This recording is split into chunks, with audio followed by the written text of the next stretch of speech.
As a leader, I really wish that I could just say one thing one time and everybody understands.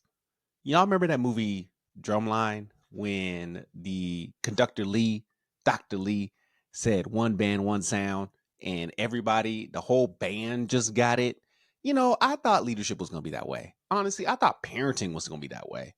Then I had to remember myself as a child. And I was like, yeah, my mom had to remind me a bunch of times, all the things to keep me in line. That's something we got to reflect on as leaders.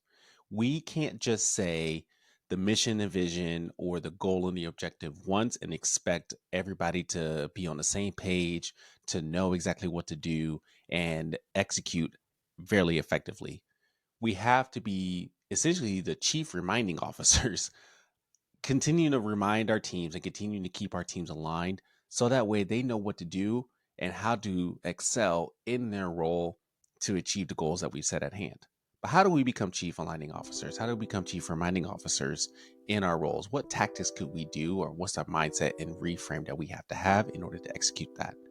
Well, in this Shift Your Lens episode, we're going to dive into some of those aspects to help you and your team stay aligned and continue to be aligned as they execute their work.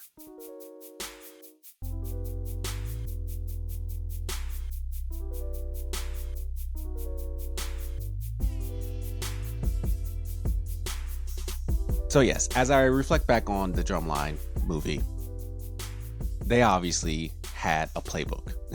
There was a whole framework centered on not only just the people in place, but the organizational structure of the conductors all the way down to the seniors of the team. They had a playbook. They had a whole rhythm and process of what is meant to be an Atlanta A&T band member, right? It wasn't just you wake up and it's like, oh yeah, we're going to win this BET Classic and then we gonna be the champs. No, it's like a whole system and process leading up to that point. And a lot of that system and structure we can adopt and embody when it comes to our leadership.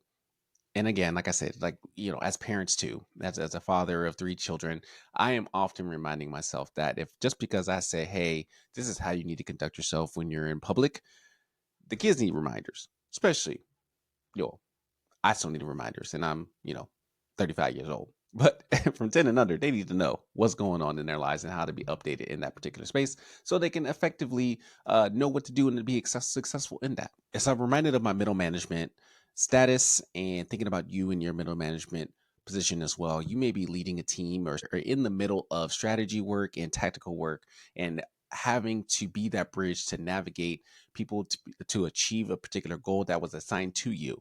And we can't necessarily assume that everybody's going to be aware of that goal or stay aligned in that goal once it's been communicated. Once we do that, or if we have that assumption, which we all have done it, we find that what we are striving towards doesn't get accomplished. We see us adrift in us not hitting the mark or missing the mark or missing out on the opportunity or not getting clarity on exactly what success looks like because it wasn't checked in on and engaged on along the way. It was just set it and forget it, and we just assumed that just because it was said once, it's going to be executed well and effectively. But we've got to remember, as humans, we need that constant reminder. We need that constant check and adjust, as we say in a lean culture, so we know what to do and what to expect to excel in that particular way. So the thing that there's three different reframes or three different lenses that I want us to process as we become our chief aligning officers within our role and helping our teams achieve the OKRs, achieve the goals, achieve the KPIs, achieve the strategic elements that we have been asked to help execute and implement. And our teams feel good while doing it, right? So the first one is we got to be understand that reps helps build the rhythm. Repetition helps build the rhythm.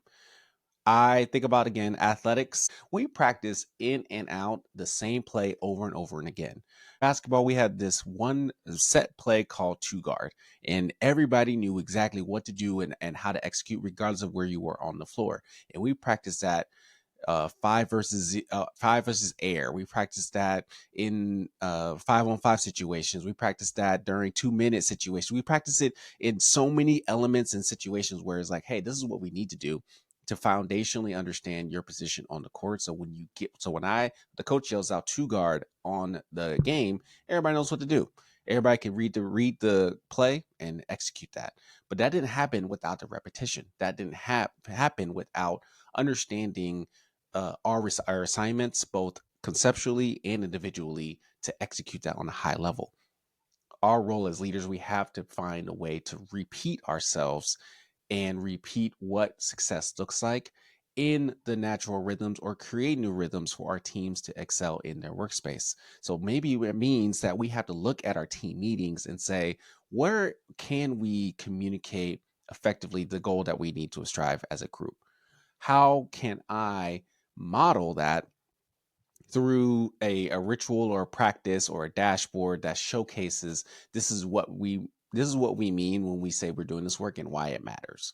How can I be that visual representation and communicate that in 7 times in 7 ways so folks can see on their own why they're executing a particular work, or in their own decision making framework be able to help make decisions that impact the success or deter any issues that may occur when they are actively in their own spaces. Because again, as one human being, we're not going to be all the places all the time, right? That is impossible to think about.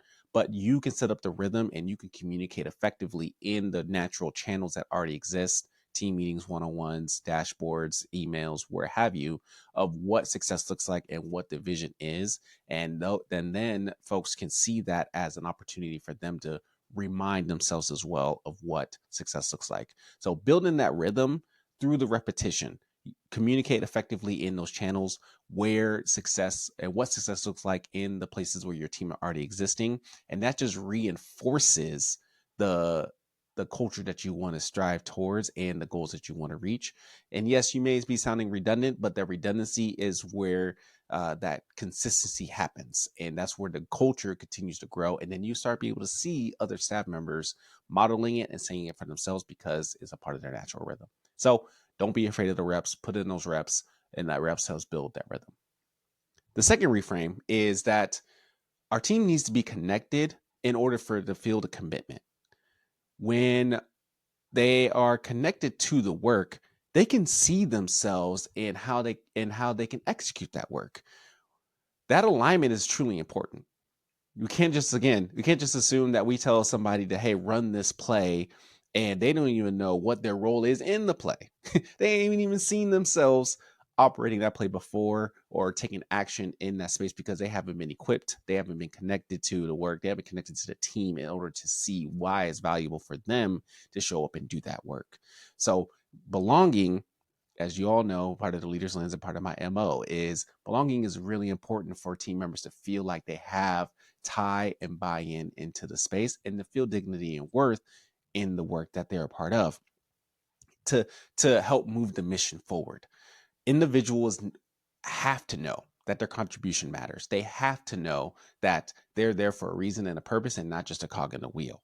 So, in part of that rhythm and part of the reps that you're building, how are you showing up and telling your staff members, hey, I see you and how you're executing this work. I see why you're doing it, and I applaud you for how you're doing it. How are you providing those kudos? How are you tying what they're doing day to day to the overall strategy and work happening in your institution? How are you showing them that they matter, that they are needed in this work?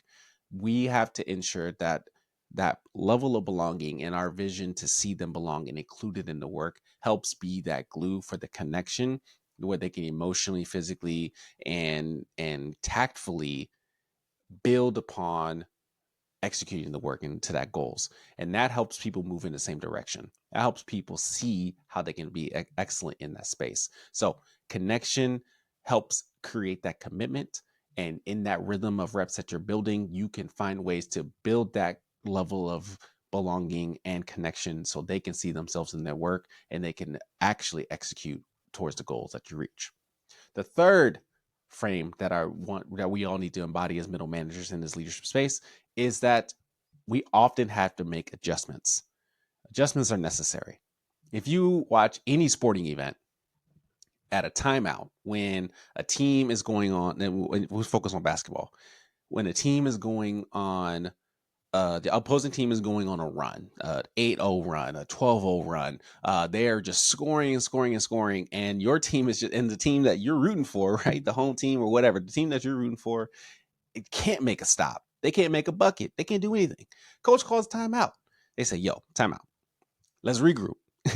Let's understand what is happening," right? You have multiple coaches out there who are looking at various things. They're looking at stats. They're looking at situations. They're looking at the game clock. They're looking at what's working and the tendencies that's happening. They're looking at all those things to help inform the head coach to say, okay, this is the type of play that we need to run, or who we need to put in order to execute. And then you see them, huddled up at the bench with the whiteboard and marker, just going ham, right? Articulating this is what success could look like in this particular stage to get us out of the funk and get us going. The same mentality also works is I just saw this recently at a recent game where there was about 4 seconds left. The team was down by 1, and they drew up an out of bounds play that threw from the sideline to a lob over to a player to score and win that game, right? And all that was an adjustment. A team could have easily just went in and said, you know what, this is the only play that we run during this segment, and we're not going to run anything else. Well, if they would have done that, they might have seen success, but they also probably would have seen some failure because they didn't make any changes based upon the scenarios and the situation at hand. As leaders, we also have to have that same mentality within our workspaces. We can't necessarily say, we need to have a plan. Let me just start there. A plan needs to be set up. We need to have an idea or a framework of how we want to achieve success and what success looks like, such as this is the workflow in that we need to embody for us to get from task A to task B to execute to see that particular goal. Or this is the communication path for us to make sure that everybody's on the same page of how we are implementing this new endeavor, this new initiative. But sometimes that doesn't always work. And we need to adjust on the fly. We got to read the room and read the floor to understand what success looks like in this moment. So we have to be able to adjust our approach so that we don't drift away from the end goal. So a lot of us may have heard the mantra, be solid in the vision, but adjust your route of getting there. Right? We can say we want to be the best. From a sports lens, we want to win a championship, but sometimes championship process might look different based upon injuries, based upon who's available, based upon the other teams in the field who are and how they're doing. Right? We may have to adjust the way that we approach our game, but that doesn't mean that the vision changes. Our adjustments may look like, as we look at our dashboards, as we look at our rhythms, as we look at the teams that we have, we understand, okay, we're noticing certain seasons we are seeing an acceleration in our close rate of our tickets or of accomplishing projects, but certain other seasons is not. Well, why is that? Maybe we need to throttle down on what projects we're doing in that season because maybe staff members are out or there's a high demand and volume in your industry, in the field, to execute this way, right? We always have to understand what's happening in our priorities, what's the circumstances, what's the fatigue, the burnout look like, what's going on in people's lives, that affects how somebody shows up and how we achieve the goal. And we got to be the ones to make those adjustments within those rhythms of our practice to understand what we need to do as a group or individually to achieve that goal. So as you define the reps within the rhythms, you connect the people to be committed to the work, and then you constantly make adjustments along the way, tweaks and changes, so we can incrementally see the success that we want to see. Now, before we move on, I do want to articulate that by making the adjustment doesn't mean that we just abandon the plan altogether, right? Or that we change anytime there's a mess up. That's not what that means. What it means is we have the know-how to strategically step back and say, is this a moment where we need to completely shift all the things we're doing, or wait it out to see what is going to happen because of the effort and change? This is where you can consult your advisors, consult your team, have conversations around to understand, is this the moment where we got to make a complete shift, or do we just got to stick with it and make some small tweaks along the way? Because what you don't want to have happen is abandon something that didn't get full maturity in its process because you felt one hiccup or one bump in the road, right? That through experience and through um wisdom and knowledge and advice, you're able to then understand when to make a major adjustment, or when can we just allow things to play out as they should, because in the grand scheme of things and the big vision, it's still going to meet the goal. We're still going to get to where we need to go. So alignment is not a one and done situation. Alignment doesn't happen based upon us just cementing something and not checking it as it goes. And alignment doesn't happen when your team is not connected to themselves and the work. As the middle manager, how are you stepping into those spaces and cultivating that environment from the middle out, where every team member can belong and thrive, can feel connected to the work so they can be successful in achieving that work? I would love to hear from you all and your thoughts on this effort. What are the alignment tactics that you leverage in your space? How do you see alignment happening with you and your teams? What is working and what is not? Let me know by leaving me a comment, reaching out at Ray Devontae on all social media platforms. Now, if you are a leader who is asking yourself, look, I would love to find ways to increase belonging, increase alignment in my team, and I'm just wanting to know what are some opportunities I can see that within myself. I coach middle managers and mid-level leaders to effectively lead from the middle out by diving deep into their own leadership tactics and skill sets, their workplace and organizational culture, and finding ways where they can win and succeed in their leadership. If you're interested in wanting to be coached by me to help elevate your leadership game, tap the link in the show notes where you can learn more about my mid-level leadership coaching experience, and we can work together to enhance your leadership, be an effective mid-level leader within your organization. Let me know what you think about this Shift Your Lens. Get at me at Ray Devontae on all social media platforms. Make sure you subscribe to the Leaders Lens newsletters, where you get bite-sized and deep dives of these leadership concepts to help make you an effective leader, and share this with a friend so that way we all can stay aligned and effectively reaching our goals within our leadership.